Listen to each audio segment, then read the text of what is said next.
उनको सही दिशा का भान हो सके, जिससे जो लोग दुख में हैं, कष्ट में हैं, पीड़ा में हैं, परेशानी में हैं, उनका दुख दूर हो सके। हम लोग यहाँ पर बुलाए गए दोस्तों, और इसलिए बुलाए गए कि यहाँ से जब जाने का समय आए तो हर व्यक्ति एक दीपक बन करके जाए। जब तूफान आता है तो मोमबत्तियां बुझ जाती हैं पर मशाले धू धू करके जलती हैं। ये समय आप जैसी मशालों के जलने का है। ये समय समाज को नई दिशा, नई प्रेरणा, नया चिंतन, नई सोच देने का है और नए प्रवाह को उत्पन्न करने का है। आज का जो दीप यज्ञ है वो एक ही पावन प्रेरणा को, एक ही पावन संकल्प को, एक ही पवित्र प्रकाश को लेकर के आया, और इस प्रकाश को लेकर के आया कि हर व्यक्ति स्मरण कर सके कि हम लोग मात्र दीपक को जलाने के लिए यहाँ आकर के नहीं बैठे, बल्कि अपने आप को दीपक बनाने के लिए बैठे हैं, भटकों को राह दिखाने के लिए, सही व्यक्ति को सोच देने के लिए, इस समाज के अंदर जहां पर अंधकार है वहां पर प्रकाश को उत्पन्न करने के लिए आकर के बैठे।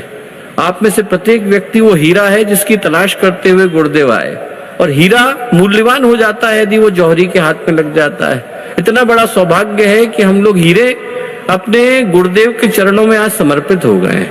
तो हम लोग आज के दिन इसी सौभाग्य का स्मरण करते हुए यहाँ से जाएं। जब ये दीपक जले तो हमारे हृदय में भी वही संकल्पवान प्रेरणा जन्म लेनी चाहिए, जिसके माध्यम से समाज के अंदर छाया हुआ ये अंधकार, समाज के अंदर छाई हुई ये तमिश्रा, समाज के अंदर छाया हुआ है तमस सदा के लिए दूर हो सके। आज का दिन उसी संकल्प को लेकर के आया। और अंत में एक ही बात मैं कहूंगा कि जब मुंबई की इस नगरी का चयन अश्वमेध के लिए किया गया तो करने के पीछे का कारण और भाव एक ही था। भाव ये था कि यदि इस नगर से, इस शहर से समाज को हम लोग एक सार्थक दिशा दिखा पाने की स्थिति में होते हैं तो फिर समाज के हर व्यक्ति को बदल पाना संभव है। राष्ट्र के आध्यात्मिक उत्थान के लिए अश्वमेध आता है। ये जो अश्वमेध का महापर्व है, महाआयोजन है, वो भारतीय संस्कृति के जागरण के भाव को लेकर के आया। इस बात को मैं पहले भी दोहरा चुका हूं और फिर से कहूंगा कि आने वाले वर्षों में जब आप लोग पलट करके आज के इस दिन को देखेंगे तो इस सत्य का स्मरण कर सकेंगे कि जिस दिन आप लोग मुंबई के अंदर आए थे और 47वें अश्वमेध का हिस्सा बने थे, वो दिन साधारण दिन नहीं था। वो दिन एक ऐतिहासिक दिन था, वो दिन एक अविस्मरणीय दिन था, वो दिन एक अलौकिक दिन था। इस दिन आपको खींच करके यहाँ बुलाया गया ताकि आने वाले समय में जब भारतीय संस्कृति की गौरव गाथा नए सिरे से लिखी जा रही होगी तो हम, आप और आने वाली पीढ़ियां पलट करके इस बात को कह सकेंगी कि हम लोग सौभाग्यशाली थे जो मुंबई अश्वमेध महायज्ञ का हिस्सा बन सके।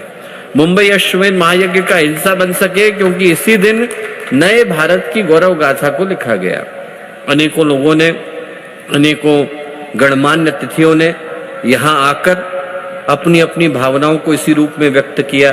पहले दिन से हम लोग देख रहे हैं कि भारत के शीर्ष राजनयिक, शीर्ष प्रशासनिक अधिकारी, शीर्ष सरकारी अधिकारी, एक से एक बढ़कर पद पर उपस्थित लोग, सबने आकर पूज्य गुरुदेव के द्वारा चलाए गए इस आयोजन की, वंदनीय माता जी के द्वारा शुरू किए गए इस अभियान की और इस देव संस्कृति दिग्विजय अभियान से लेकर अश्वमेध महायज्ञों की श्रृंखला की न जाने कितनी तारीफ करी, कितनी प्रशंसा करी। और उस क्रम में कल जब महापूर्णाहुति का समय आएगा तो हम लोगों के लिए बड़े गर्व, गौरव और एक स्वाभिमान की बात है कि भारत के यशस्वी और माननीय प्रधानमंत्री जी ने कल का दिन गायत्री परिवार के लिए एक विशेष वीडियो संदेश देने के लिए सुरक्षित किया है। तो कल के पूर्णाहुति के साथ साथ ही उनका एक विशेष संदेश भी गायत्री परिवार के कार्यकर्ताओं के लिए यहाँ पर उपस्थित होने जा रहा है। तो मैं कहूँगा कि आज का दीप यज्ञ अंधकार को प्रकाश में बदलने के लिए, अशुभ को शुभ में बदलने के लिए, अपूर्णता को पूर्णता में बदलने के लिए, व्यक्ति के अंदर के संकल्प सौभाग्य को जगाने के लिए और नए भारत को बनाने के लिए आप में से प्रत्येक के जीवन में अवतरित होता हुआ आया।